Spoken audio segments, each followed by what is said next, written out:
Without objection. Thank you. Thank you, Madam President. This weekend, the people of Cuba rose up in opposition to their repressive socialist government. I think it's important to be clear on that point because much of the mainstream media is reporting on these protests that makes it sound as if everything is pandemic related. But what's happening in Cuba is not an economic fluke, and every single person serving in this body, working in the media, and analyzing the policy implications knows better than to say otherwise. This isn't the pop socialism touted by the American left. It's not fashionable. There is no empowerment or equality in the socialist regime. There is just starvation, shortages, violence, and failure. For 62 years, the ruling communists have bled the Cuban people dry.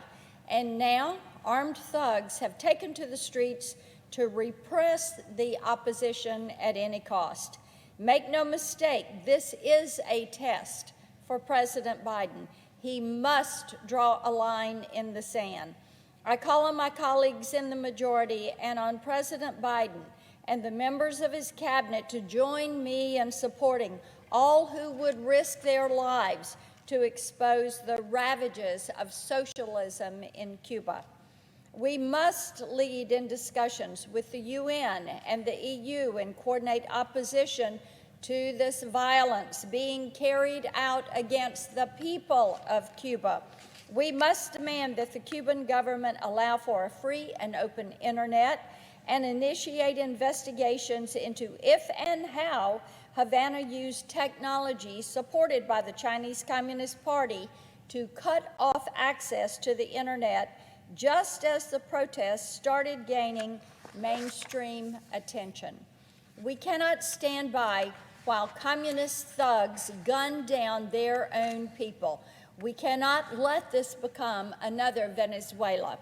Just as we stand with the freedom fighters suffering in Hong Kong, on mainland China, and in other socialist regimes around the world, we must stand with the people of Cuba. Meanwhile, we're 6 months into a new era in American politics. The Biden administration is still treating government like a graduate seminar. And the American people are still wondering when their president is going to stop catering to the radical left and start doing his job. As I was back home in Tennessee, I found out many Tennesseans are absolutely disgusted. They've decided that our Democratic colleagues are not serious about doing serious work. Their priorities and the president's priorities have never been further apart. They're looking at those line items the administration is checking off, and all they can see is what the administration refuses to acknowledge, that there are very real consequences to this out-of-control agenda. When President Biden killed the Keystone XL pipeline, Tennesseans did not cheer. All they saw on the horizon were higher gas prices and a vulnerable fuel supply chain. Not 4 months after Biden signed the executive order, the Colonial Pipeline hack showed us what can happen when something interrupts the supply chain.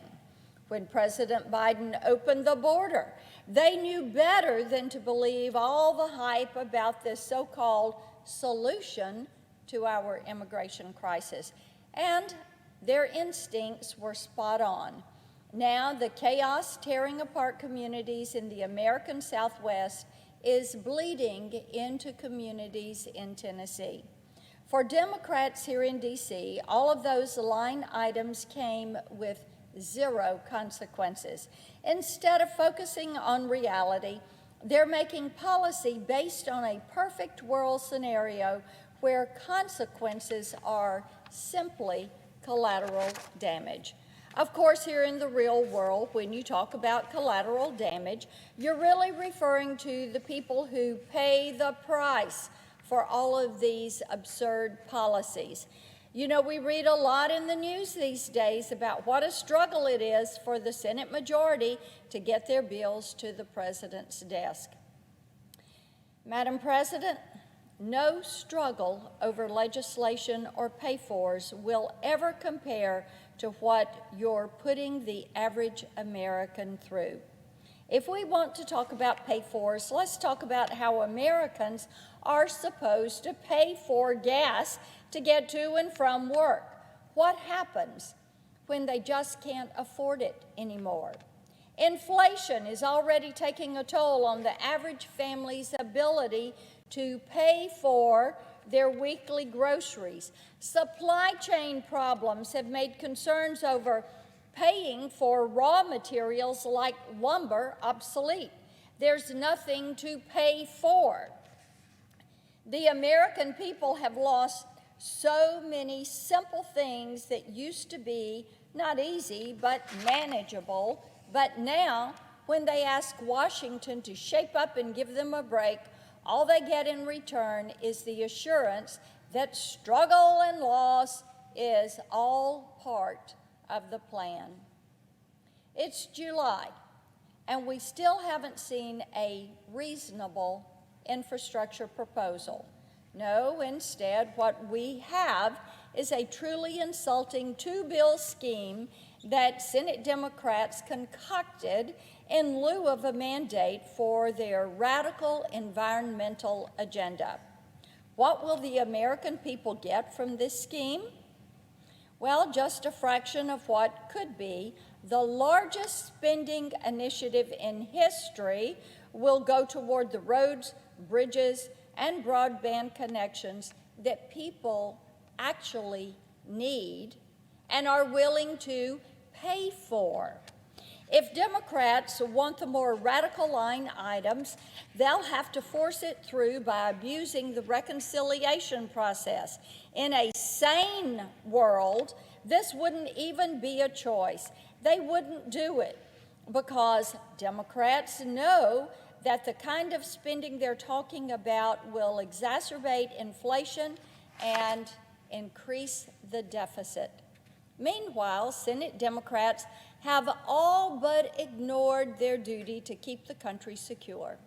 In May, Customs and Border Protection caught more than 180,000 people trying to cross our southern border. Drug seizures were up 18% across the nation. As of the end of June this year, CBP has arrested more than 1 million migrants trying to come into this country. That is right. By the end of June, CBP has arrested more than 1 million migrants trying to come into the country. This is a vulnerability, and I would ask my Democratic colleagues and President Biden why they're not more concerned about it. I would also ask why they're not more concerned about the impending collapse in Afghanistan. The dominoes are falling. Iran wasted no time stepping in to negotiate a deal between the Afghan government and the Taliban. Let's be clear what the Biden administration has done here. By turning their backs on 20 years of hard work and sacrifice in Afghanistan, they created a power vacuum in a strategically important region, knowing that the world's most belligerent state sponsor of terror was waiting to fill the gap. It's time for President Biden to start listening to the people paying the price for his radical agenda.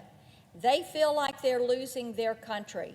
They are talking to us about their fear of losing their country and their freedom. They're out of time, and I'll tell you what, they're about to be out of patience. If you bothered to ask them what they want, they'd tell you, get this spending under control, keep this country and our allies safe, and stop distracting yourselves with wish list projects that serve no one but the most radical elements of the Democratic Party. They are not willing to pay for that wish list. I yield the floor. I note the absence of a quorum.